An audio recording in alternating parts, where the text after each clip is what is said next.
सभी को मेरा नमस्कार और जोहार। और वो घड़ी आ गई जिसका स्टूडेंट्स को था काफ़ी समय से इंतज़ार। जी हाँ, मैं बात कर रहा हूँ जैक मॉडल पेपर की, जिसको जैक बोर्ड के क्लास 12th स्टूडेंट्स के लिए एग्ज़ाम के पॉइंट ऑफ व्यू से झारखंड एकेडमिक काउंसिल ने जारी किया है। इस बार के परीक्षा में दो प्रकार के प्रश्न आएंगे। एक मल्टीपल चॉइस क्वेश्चंस होंगे जो कि 35 मार्क्स का होगा, 35 क्वेश्चंस अटेम्प्ट करने होंगे, और बाकी का सब्जेक्टिव पोर्शन होगा जो कि 35 मार्क्स का होगा। मैं इस वीडियो लेक्चर में बात करूंगा 35 मार्क्स के ऑब्जेक्टिव टाइप क्वेश्चंस के। तो चलिए फटाफट से शुरू करते हैं। फिजिक्स के 35 क्वेश्चंस, जो कि इस पहले वीडियो में मैं पहले 7 क्वेश्चंस को करूंगा, और इस तरीके के छोटे छोटे वीडियो लेक्चर्स में 5 वीडियो लेक्चर्स में मैं ये पूरा कवर करने की कोशिश करूंगा। आप थोड़ी देर ही सही मगर एकाग्रता के साथ बैठेंगे तो काफ़ी अच्छा परिणाम देखने को मिलेगा। तो बात करते हैं पहले क्वेश्चन की। The number of electrons for 1 coulomb of charge is. आपसे पूछा जा रहा है कि 1 कूलम चार्ज में कितने इलेक्ट्रॉन्स होंगे। दैट मीन्स आपको क्वांटाइजेशन का फॉर्मूला बहुत अच्छे से पता होगा। क्वांटाइजेशन के लिए हम लिख सकते हैं Q इक्वल टू NE, और जहां से N बराबर लिखा जा सकता है Q अपॉन E, और N इक्वल टू N है नंबर ऑफ इलेक्ट्रॉन्स जो कि सवाल में पूछा गया है। Q का वैल्यू हमें गिवन है जो कि है 1 कूलम, और एक इलेक्ट्रॉन का चार्ज होता है जो हमें पता है 1.6 into 10 to the power -19 coulomb. Coulomb से कूलम आप कैंसिल कर सकते हैं, और हम सही रास्ते पे जा रहे हैं। इसका निर्धारण इस बात से होता है कि नंबर का कोई यूनिट नहीं होता है, हमारे पास पहले से यूनिट कैंसिल हो चुका है। तो 1.6 के डेसिमल पॉइंट को अगर हम हटा देते हैं, न्यूमरेटर में 10 आएगा, साथ ही साथ न्यूमरेटर में 10 टू द पावर -19 चला जाएगा 19 के रूप में, और डिवाइडेड बाय रह जाएगा 16। फर्दर इसे हम लिख सकते हैं 100 लिख लिया हमने, 10 टू द पावर 19 में से एक 10 निकाल लिया, 10 टू द पावर 18 रह जाएगा वहाँ पे, और डिवाइडेड बाय हो जाएगा 16। जब आप 100 को 16 से डिवाइड करेंगे तो आपको मिलेगा 6.25 इंटू 10 टू द पावर 18, और ये हमारे पास ऑप्शन नंबर ए में अवेलेबल है। इसलिए हमारा जो राइट आंसर हो जाएगा वो हो जाएगा ऑप्शन नंबर ए। अगले सवाल की तरफ बढ़ते हैं। क्वेश्चन नंबर 2 है हमारा। There are 2 charges +1 microcoulomb and +5 microcoulomb.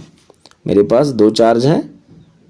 +1 microcoulomb का एक चार्ज है, +1 माइक्रोकूलम का, और दूसरा चार्ज है +5 माइक्रोकूलम का।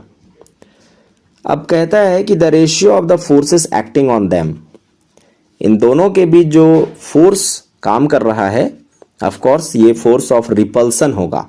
कैसा फोर्स होगा? रिपल्सिव फोर्स होगा, क्योंकि दोनों पॉजिटिव नेचर के चार्ज हैं, एक दूसरे को रिपल करेंगे, एक समान चार्ज हैं। जैसे कैसे एक तरह के आदमी एक दूसरे को देखना पसंद नहीं करते हैं, तो बिल्कुल उसी तरीके का ये चार्ज है।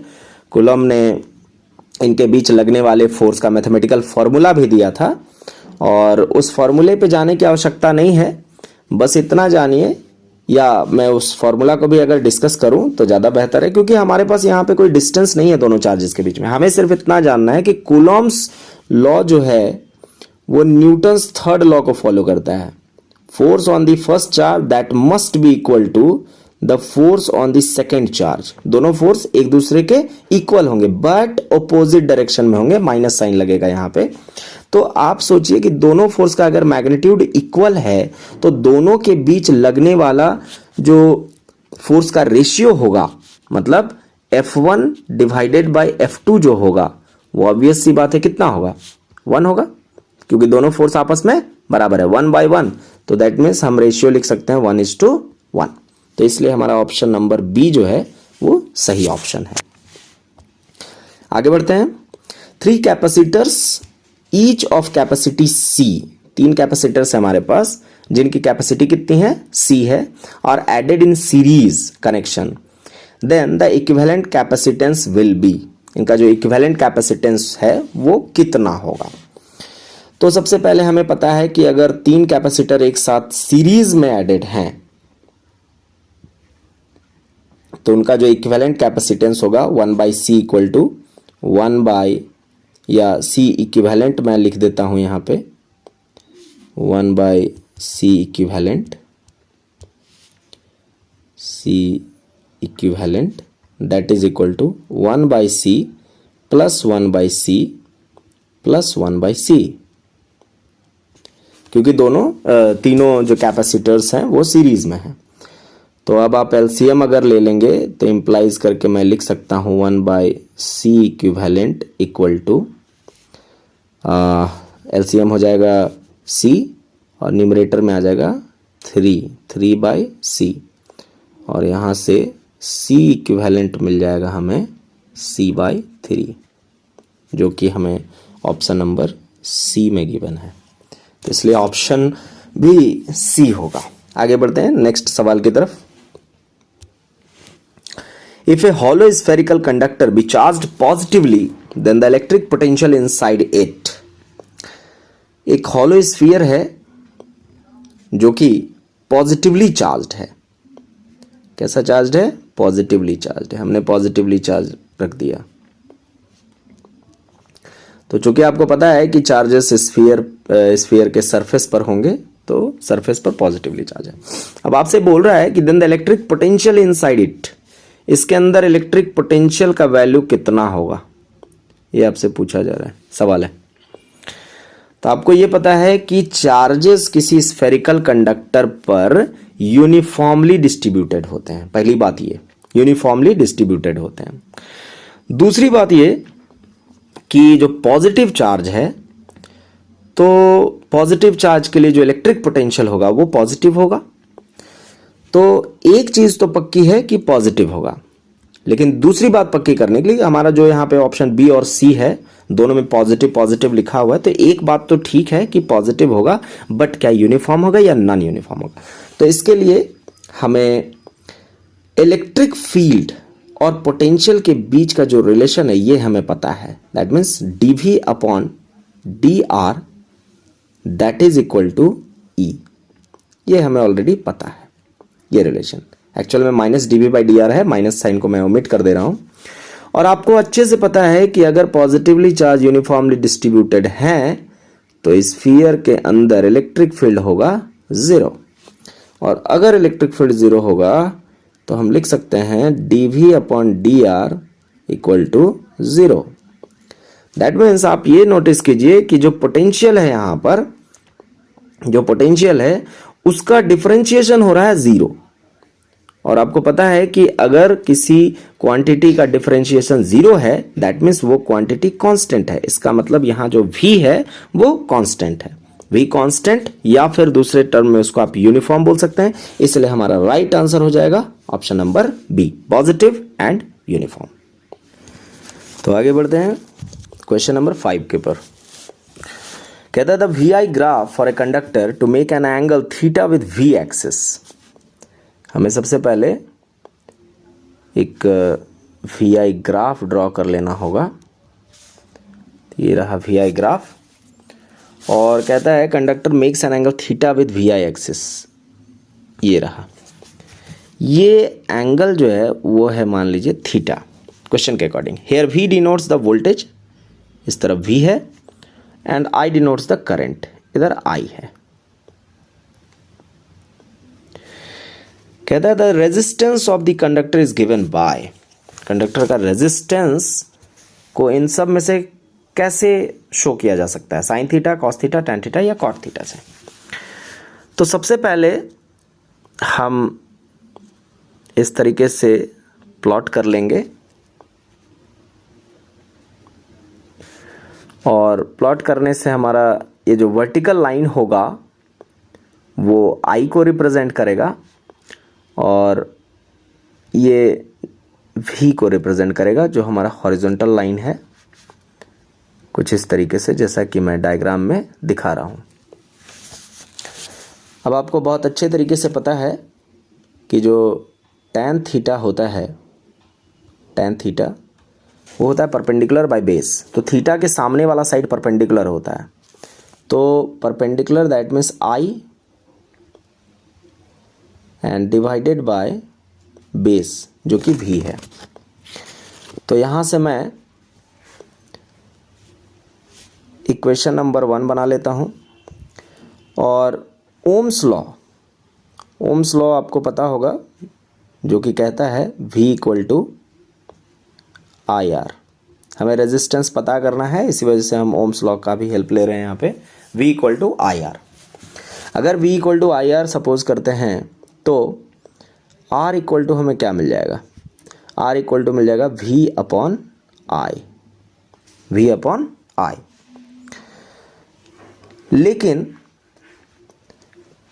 आप अगर इन दोनों इक्वेशन को कंपेयर करना चाहते हैं तो एक ही फॉर्मेट में रखना होगा। तो मैं क्या कर रहा हूँ कि इसको उल्टा कर देता हूँ। That means R equal to V upon I है, मैं इसे लिख लेता हूँ 1/R इक्वल टू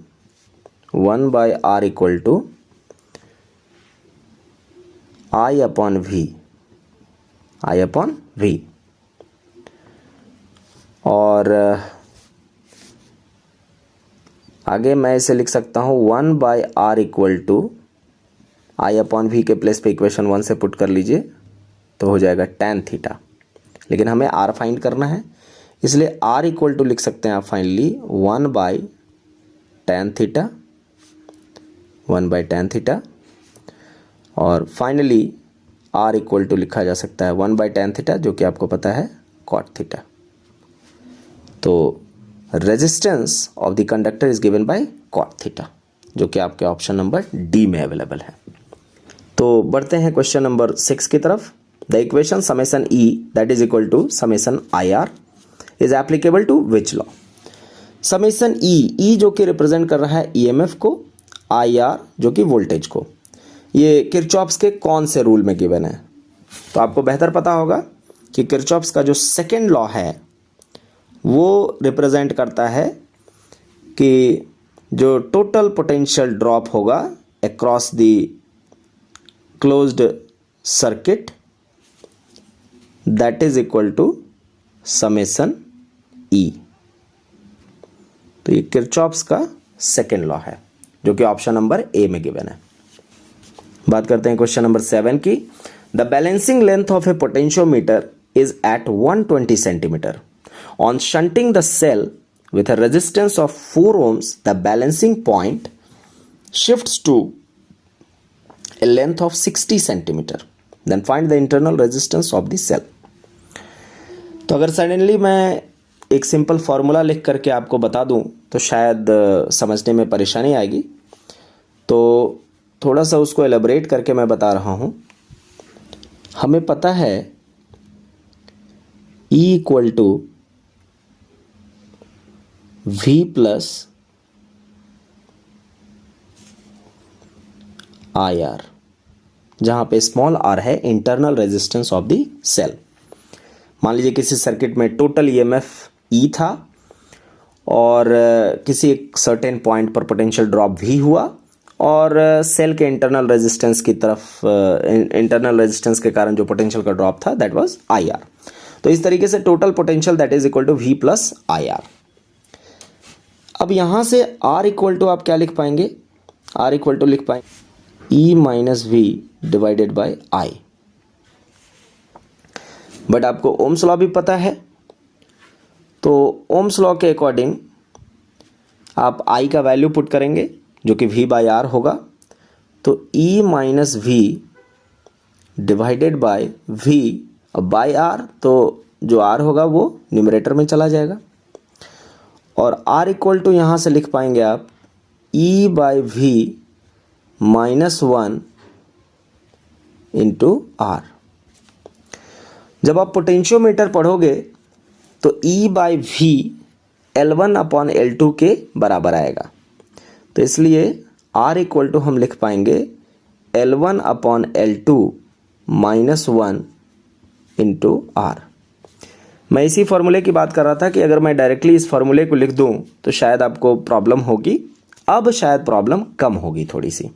अब देखिए, क्योंकि हमारे पास यहाँ पे पहले से L1 का वैल्यू दिया हुआ था 120 सेंटीमीटर, बाद में वो जो लेंथ है L2 वो हो जाता है 60 centimetre under the effect of resistance 4 ohm. तो बस सारे वैल्यूज़ को यहाँ पे पुट कर दीजिए, तो R इक्वल टू मिल जाएगा 120 बाय 60 माइनस 1 इंटू 4। तो R इक्वल टू हो जाएगा 60 से 120 कैंसिल हो जाएगा, 2 टाइम्स, तो 2 minus 1 that means 1 into 4 that means 4 ohm. तो आपके पास option number D correct option है। तो इस तरीके से हमने इस वीडियो लेक्चर में पहले 7 क्वेश्चंस को करा है। नेक्स्ट वाले वीडियो लेक्चर में हम लोग बाकी के 7 क्वेश्चन के साथ रेडी रहेंगे। तब तक के लिए नमस्कार, जय हिंद।